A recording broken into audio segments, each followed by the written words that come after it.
आईनजीवी पीतवास पंडा हत्या घटना दुई मुख्य अभियुक्त कुरुपति भूइया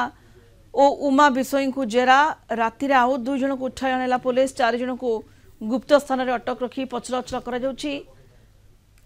पूर्व आत्मसमर्पण कर छाड़ पाई सुदर्शन जेना पुणी आसी जनापड़ी पुलिस ड्राइवर को पचराउचरा करुछि। अधिक सूचना प्रकाश पट्टनायक दक्षिण ओडिशा मुख्य आम सहित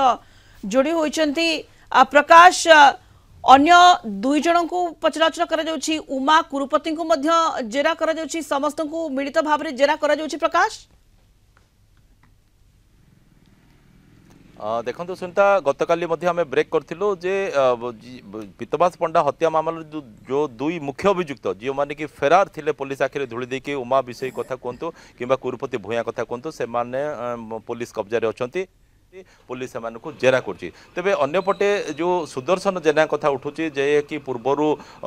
पुलिस आखिरी से अभियुक्त थिले सी आत्मसमर्पण करते परवर्त समय पुलिस छाड़ी देता पुणी थे से आसी अर्थात पुलिस नोटिस देता एणु पुलिस पचरा उचरा कर ड्राइवर को पचरा उचरा कर